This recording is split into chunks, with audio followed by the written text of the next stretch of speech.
Quien se asome honestamente a la Revolución Francesa entenderá que el prestigio de ese episodio es falso y se sostiene a fuerza de desinformación y propaganda. Si alguna de sus causas pudiera resultar comprensible y ciertas consecuencias tuvieran algo de valor, igual no se necesita mucho para entender que aquella revuelta en su conjunto no fue más que una gran demencia asesina.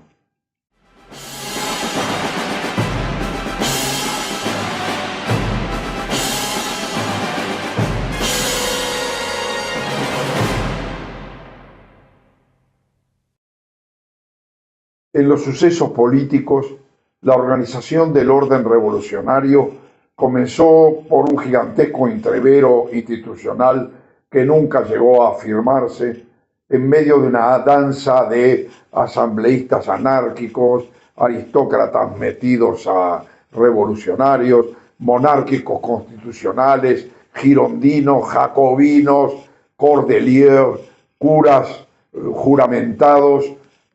todos los cuales timbeaban en París la suerte de su nación.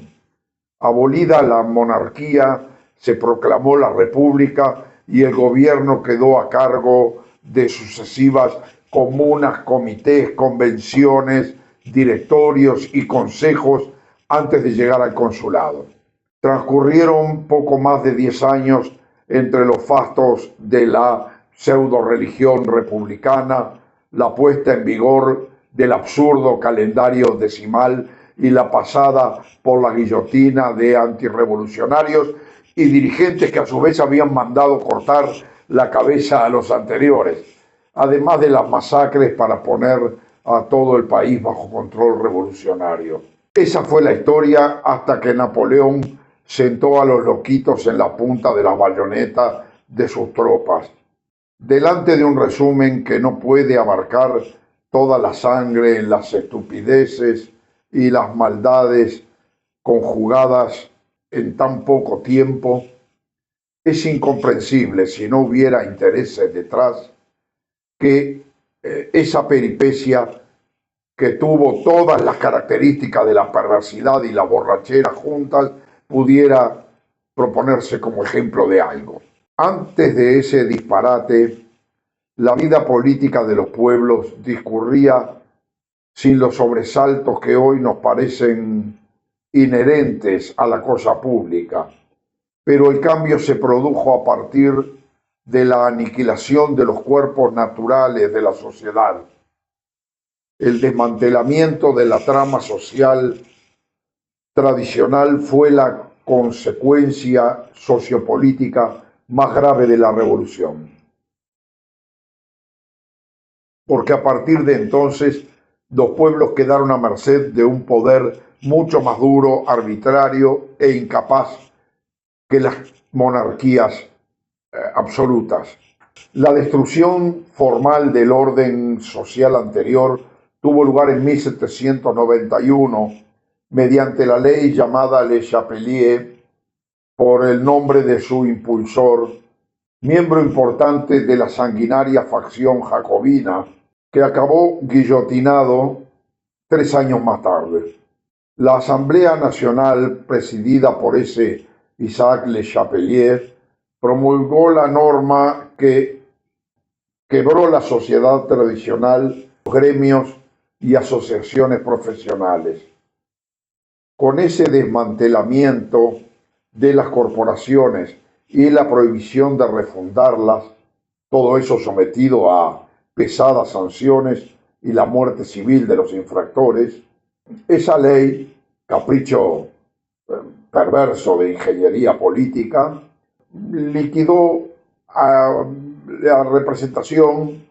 de las regiones, los municipios, los gremios, las familias, etcétera, que no tenían ninguna de las culpas achacables al régimen monárquico. Pero el desapoderamiento de los cuerpos sociales sí permitió que la burguesía hiciera valer el peso de su riqueza ante la producción y el trabajo verdaderos. Por supuesto que las sociedades, cada vez más complejas, no habrían podido mantener las estructuras prerevolucionarias tal cual eran, pero bien pudo haberse preservado el espíritu de los fueros y la existencia de entidades sociales dotadas de autoridad. Y sin embargo todo eso fue arrasado. Producido el desapoderamiento popular, la conducción de la sociedad política quedó en manos de grupos y personas especializados, abriéndose una brecha entre las grandes mayorías y los gobiernos, convocando asambleas y haciendo creer que eso es la libertad. La Revolución Francesa había consumado la mayor estafa política de la historia. La formación de la gente también se vio resentida, no por falta de nuevos centros educativos que efectivamente se abrieron, sino por su mal uso premeditado. Al margen de la vida universitaria, que venía siendo muy rica y autónoma desde siglos atrás, lo que se hubiera necesitado era la ampliación de la instrucción básica, hasta entonces a cargo de las familias, si es que estaban en condiciones de hacerlo, si tenían la mínima preparación necesaria, o librada a la buena voluntad de los conventos o de algún párroco. La extensión del sistema escolar fue asumida por la Revolución, pero no para educar a la gente, sino para transmitirle sus pautas venido de los supuestos ilustrados. Por medio de la enseñanza revolucionaria, lo razonable se convirtió en racionalismo y la ciencia se hizo cientificismo, haciendo que la razón y el conocimiento empírico tuvieran un valor tan absoluto como los criterios metafísicos de los que renegaban. De la mano de la revolución burguesa, la cultura se hizo sinónimo de simple ilustración, formada por repertorios de conocimientos útiles, practicidad, culto a la eficiencia, espíritu de competencia y, por supuesto, adhesión al nuevo orden político y su ideología. El mundo de la producción y el trabajo no fue menos afectado porque con los gremios desapareció la concordia que se conseguía en las corporaciones, mediante la inclusión de todas las jerarquías de cada ramo de actividad. En esos cuerpos gremiales, entre todos sus miembros, se acordaban las condiciones laborales, los precios y los salarios, de modo que esos asuntos nunca llegaban a ser factores de enfrentamiento. A partir de la Revolución, las asociaciones laborales tomaron carácter clasista. Ya no había maestros, oficiales y aprendices trabajando en comunidad, sino empleadores por una parte y asalariados por la otra, en una relación casi siempre empañada por reproches y reclamos, situación de la que nacería la gran cuestión social de los siglos XIX y XX, provocando incluso guerras y dando argumentos a algunos oportunistas que siguen operando. Otro asunto que se instaló con la revolución fue la extensión del uso del dinero y, más que eso, su exaltación, pasando a convertir lo que era meramente un instrumento en un factor de corrupción y dominio. La burguesía transmitió al resto de la sociedad sus hábitos de empleo de los instrumentos monetarios, algo prácticamente desconocido hasta entonces por los campesinos y los artesanos. Necesario a veces y deseado siempre, la carrera por el dinero tiende a quitar a la sociedad esa aspiración por las grandes cosas que para existir necesita cierto desdén por los bienes materiales. Mientras tanto, su uso habitual y descontrolado disparó el préstamo a interés, usualmente usurario, que supuso el expolio a la vida económica genuina y la degradación de las sociedades. Otro aporte infame de la revolución fue el ateísmo, algo hasta entonces inexistente en la historia de la humanidad.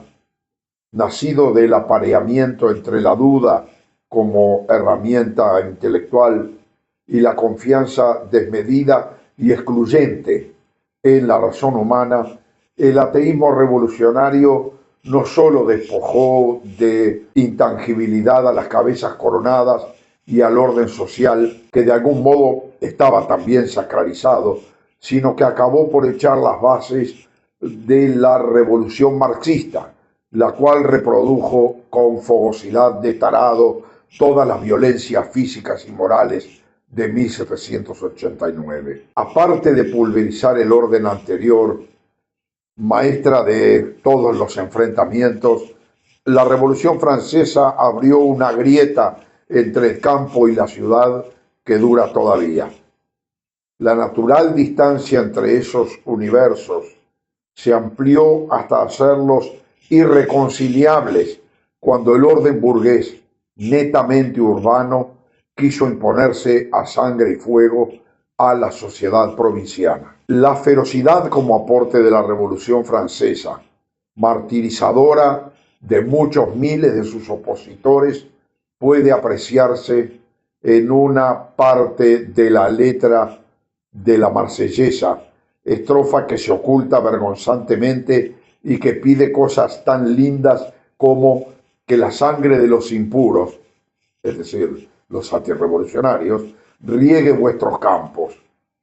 Creo que aquel cerdo que fue Domingo Faustino Sarmiento recomendaba hacer algo parecido con los gauchos. A los camaradas y amigos, un abrazo y nos vemos.